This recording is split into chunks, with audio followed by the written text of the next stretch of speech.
There's a sacred kind of strength that rises when nobody's watching, a quiet fire that doesn't need applause to burn. You see, we live in a world that celebrates noise, where progress is posted and every small win is broadcasted.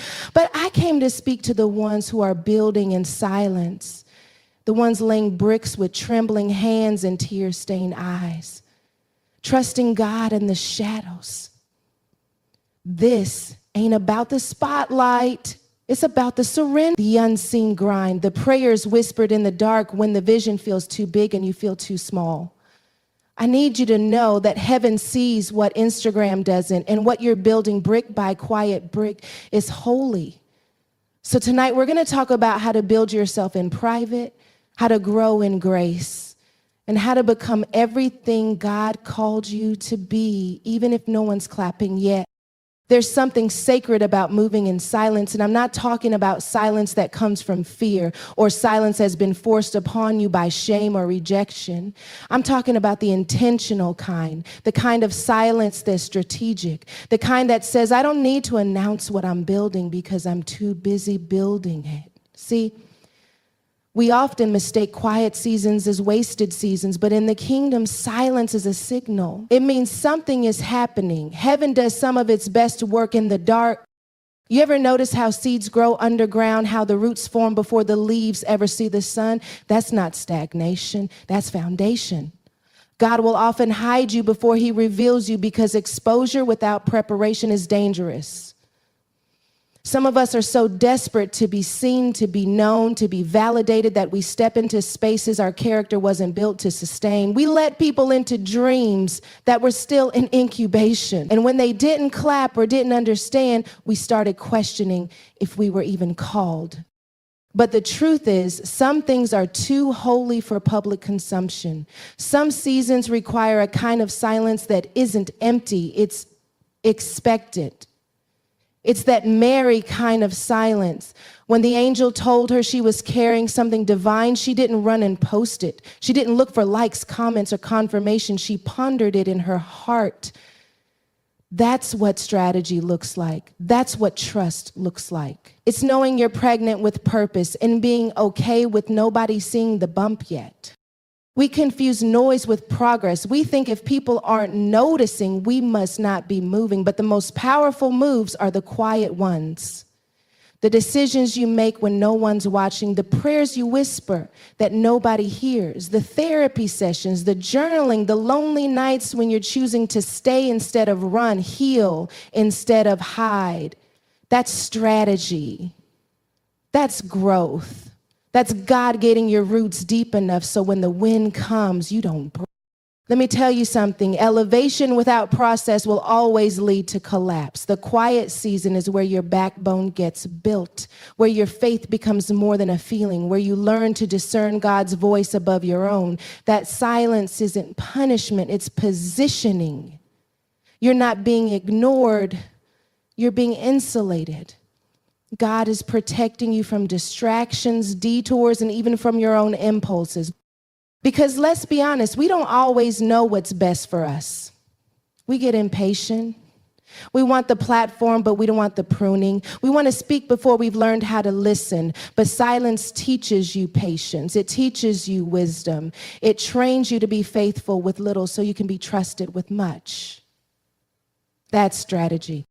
Some of the greatest warriors don't announce their next move. They prepare in secret. They train in silence. They know that their power is not in the noise, but in the discipline. They don't need to prove anything. They just stay ready.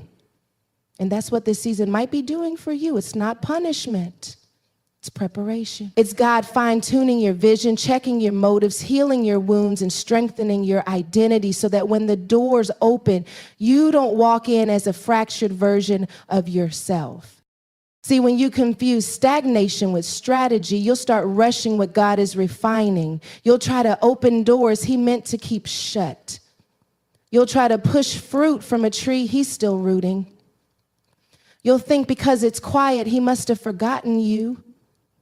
But I came to tell you God is still speaking in the silence. It may not be loud, it may not be glamorous, but if you lean in, you'll realize that He's teaching you how to move with intention, how to walk with authority, and how to stand firm when the ground shakes.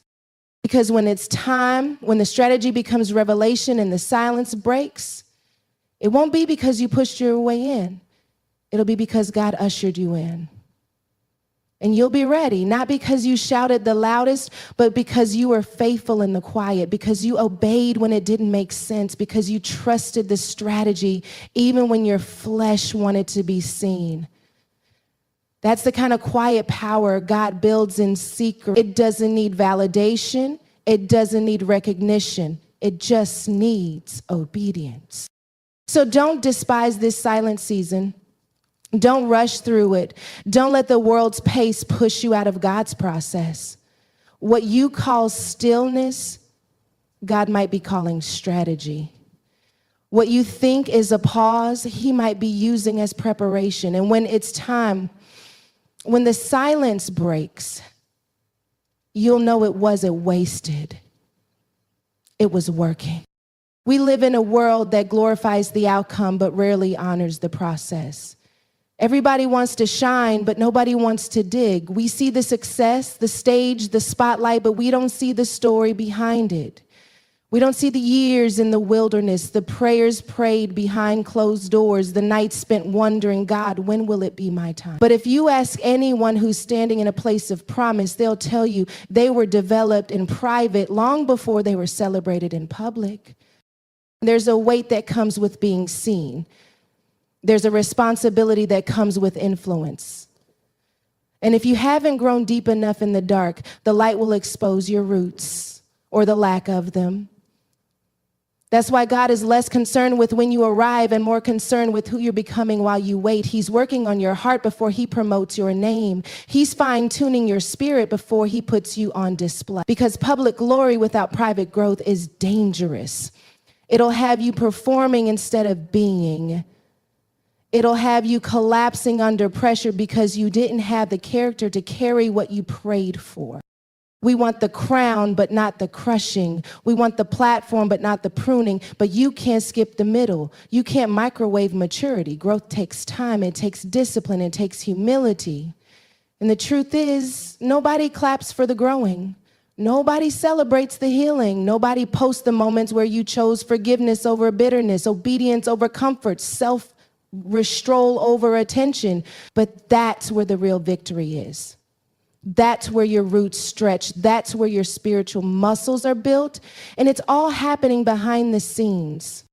God will often take you through seasons where nobody's calling your name, not because you're not valuable, but because He's teaching you to find your value in Him. He'll shut every door you tried to force open, not because He doesn't want you there, but because you're not ready yet. Because what's worse than waiting is arriving too early and realizing you weren't built for it.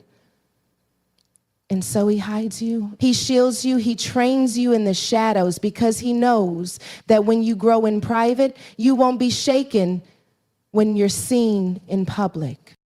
This world will tempt you to show your fruit before it's ripe.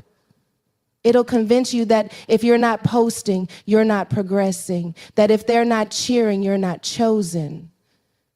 But don't be fooled. God does His best work in secret places. In the hidden spaces of your heart, in the quiet decisions nobody sees. He's trying to impress people. He's trying to prepare you so that when the light hits you, it doesn't reveal your wounds, it reflects His glory. And that's the thing about real growth. It's not loud. It's not flashy. It's sacred. It happens when you're reading the Word and your heart convicts you, when you choose accountability over secrecy, when you take your hands off the outcome and say, God, have your way, even if it means hiding me a little longer. That's what builds endurance. That's what produces fruit that lasts. That's the kind of growth that can't be shaken by opinions or undone by pressure. We think we're ready because we have the talent, But talent without transformation is dangerous. What good is a gift if your character can't carry it? What good is influence if your identity is still fragile? God is not interested in giving you a platform that becomes your prison. That's why he grows you in private. So when the doors do open, you walk through them whole. You walk through them. You walk through them free from the need to be validated because you've already been validated by the one who called you. That kind of freedom doesn't come from applause. It comes from process, from the seasons where God stripped everything that wasn't like him, the relationships, the habits, the crutches, the idols, and it hurt, but it healed. It broke you, but it built you. Because you started realizing that the real glory isn't in being seen. It's in being transformed, in becoming who you were always meant to be, and let's be honest, it's in those quiet seasons where you really meet yourself, where you see the parts of you that still need healing, where God confronts the areas you've been avoiding, the anger you've been hiding, the insecurity you've been masking, the trauma you've been burying. He doesn't shame you. He reshapes you. He teaches you how to trust him, not just with the promise, but with the process, with the in-between, with the moments that feel like nothing's happening, but everything's shifting. Because even when you don't see it, growth is happening. Every time you choose purpose over pride, growth is happening. Every time you say no to distractions and yes to destiny, growth is happening. Every time you decide to keep showing up, keep believing, keep praying, even when it feels like nothing's changing, growth is happening. And one day, what was growing in secret will bloom in public, but not because you forced it, because God said, now you're ready. That moment won't be about proving anything to people. It'll be about proving God's faithfulness through your life. And you'll realize the glory isn't about the stage or the spotlight. It's about the story, about how you survived what was meant to break you, about how you stayed faithful when it would have been easier to walk away, about how you trusted him in the shadows. And now you don't just have fruit, because private growth isn't glamorous. It's gritty, it's real, it's full of moments where you question everything, but still choose to believe. It's built on obedience, not opportunity, on submission, not striving. And that kind of growth, that's the kind God breathes on. That's the kind he rewards, not because you earned it, but because you let him shape it. And now when the doors open, when the light hits, when the glory comes, you'll know you didn't skip the process. You let him. There is something powerful about a person who chooses discipline when they could chase display. It's easy to want to show up polished. It's tempting to want to perform progress instead of actually doing the work. But what God is calling you to build in this season requires more than a curated image. It requires character. It requires consistency. It requires a kind of discipline that says, I'm not just trying to look right. Because when God gives you something worth carrying, you can't afford to live for applause. You've got to be anchored in discipline. Discipline says, I'll pray even when I don't feel like it. I'll study even when no one's watching. I walk in purpose when it's not trending. Display will have you chasing moments, but discipline will keep you in alignment with your mission. And if you're going to build yourself quietly, you've got to choose the path that doesn't always feel good, but always produces fruit. You've got to be okay with not being seen if it means being secure. You've got to fall in love with the process, not just the praise. Because the enemy doesn't care about how good you look if he knows your foundation is weak. He'll let you have a spotlight if he knows the cracks will show under pressure, but discipline closes those cracks. Discipline makes you unshakable, not because life stops shaking, but because you've trained yourself to respond instead of react, because you've learned how to rule your spirit when everything around you is chaotic. That's not a display, that's divine strength. You don't build legacy off display, you build it off discipline. Off the choice to wake up and do the hard thing again, off the decision to steward what you've been given, even when it doesn't look like much, off the ability to say no to good so you can say yes to God. That's not always pretty. It won't always make sense to people, but discipline never needed a cheer section. Discipline is between you and God. It's in the early mornings and late nights. It's in the mundane. It's in the boundaries you set and the habits you create and the standards you refuse to lower. That's the difference between those who look the part and those who live the purpose. Display can get you noticed. Discipline is what keeps you sustained. And too many of us are burning out trying to maintain an image we weren't disciplined enough to grow into. We're exhausted from performing, drained from pretending, tired from trying to impress people who still don't see us. But discipline doesn't need a stage. Discipline knows God sees, and when God sees, strength increases. When God sees, he entrusts you with more because he knows your character won't sabotage your calling. Some of us are frustrated in our current season, not because God has forgotten us, but because we haven't learned to value what's developing in us. We want elevation, but we don't want endurance. We want visibility, but we don't want the vulnerability of being held accountable when no one's watching. But if you can be faithful in the quiet, you won't be trustworthy in the spotlight. That's why God calls you into discipline, because he's trying to make you ready for the weight of your calling, ready for the warfare that comes with influence, ready for the assignment that's bigger than your comfort zone. Discipline is what prepares you when opportunity knocks. It's what sharpens your voice, strengthens your walk, and deepens your faith. Display can't do that. Display can distract you, deceive you, detour you. It can make you believe you've arrived when you've only just begun. It can make you addicted to validation, to affirmation, to attention. But discipline sets you free. It anchors your identity in something deeper than light. It teaches you how to show up full even when no one's clapping. It teaches you how to keep going when it's not glamorous. There's a reason Jesus didn't spend his ministry trying to impress. He moved with authority because he had intimacy with the Father. He didn't need to display his power for people to validate it. He walked in it because he had disciplined himself in prayer and solitude and obedience. And if Jesus needed discipline to fulfill his purpose, what makes us think we can skip that part and still be fruitful? There's no shortcut to the oil. You've got to be pressed. You've got to be consistent. You've got to keep showing up in the silence, in the resistance, in the stretch.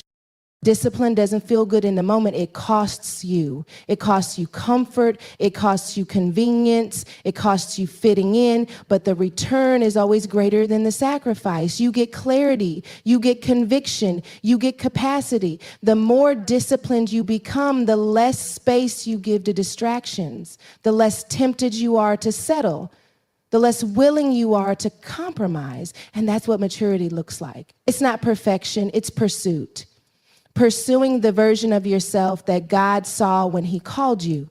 Pursuing purpose even when the path is narrow. Pursuing growth even when it's slow. Discipline will have you walking away from what looks good because you know it's not God. It will have you protecting your peace like it's sacred. It will have you in your word when everybody else is in their feelings. It will have you moving in silence, not because you're afraid, but because you're focused. It will have you turning down opportunities that aren't aligned, even if they come with a paycheck or a platform, because you know you're not building for the moment, you're building for the mantle. And that mantle requires integrity, it requires wisdom, it requires the kind of self-control that only comes through discipline, because when God elevates you, everything connected to you gets elevated too. The weight doesn't just increase, it multiplies. And if you haven't built the strength privately, you'll crumble publicly. But if you've chosen discipline over display, if you've submitted your life to the process, if you've surrendered your ego to his voice, you won't just carry the weight, you'll steward it. This is the season where God is calling some of us back to the basics. back to the private place, back to discipline, not because he wants to restrict you, but because he wants to release you. He's breaking you free from the cycle of performance, from the addiction to appearance, from the fear of being unseen, because real power doesn't need an audience, doesn't need a filter, it doesn't need a show. Real power comes from being rooted, from being disciplined, from being submitted to the slow, steady work of God behind the scenes. There's a kind of peace that comes when you stop living for the crowd and start living for the King, a kind of security that sets in when you realize not everybody needs to understand your journey. Not everybody needs to approve it. Not everybody is qualified to witness what God is doing in you. Because before the world ever applauds your growth, God already proved your beginning.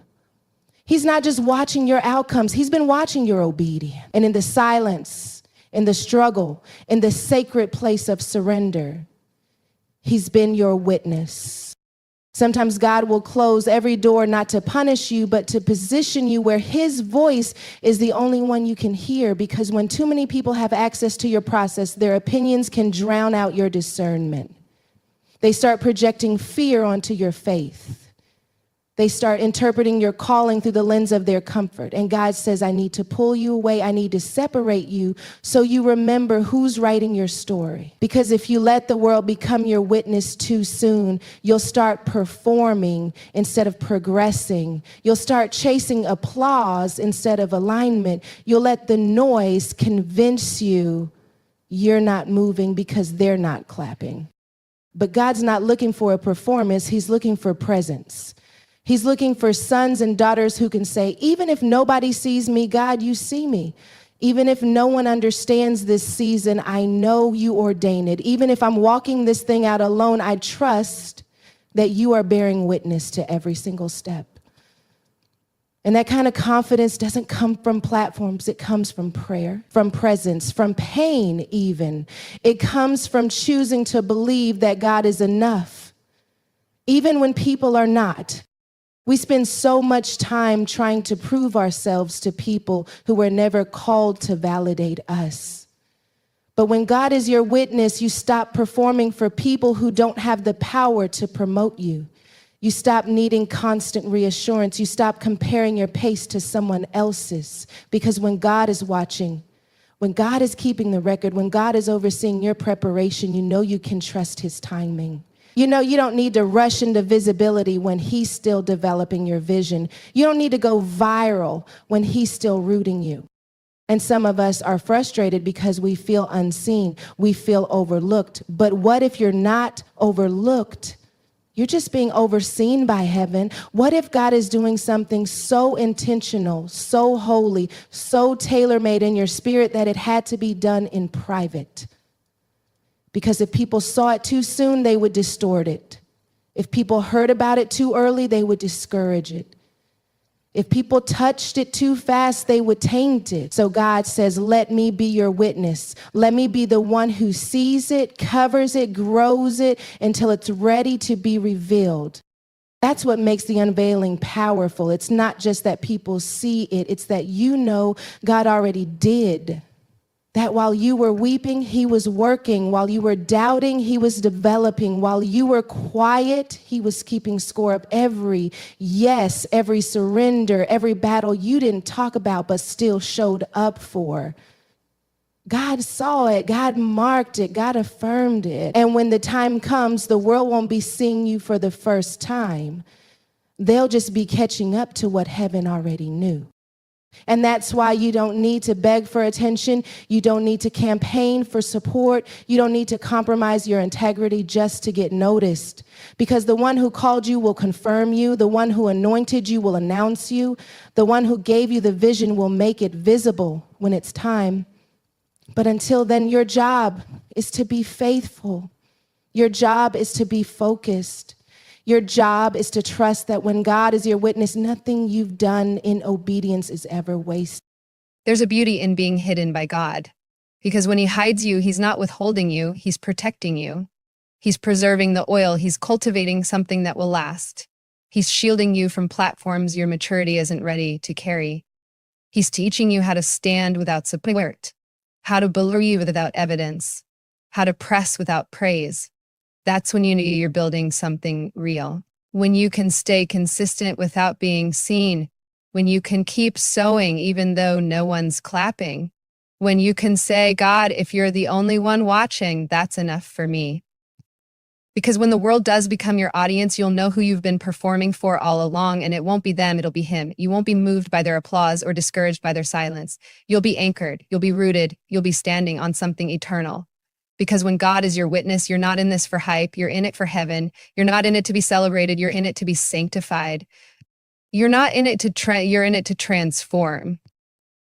And you'll be able to discern the difference between the spotlight and the assignment, between being seen and being sent, between popularity and purpose, because the presence of people doesn't validate the presence of God. And the absence of people doesn't mean the absence of purpose.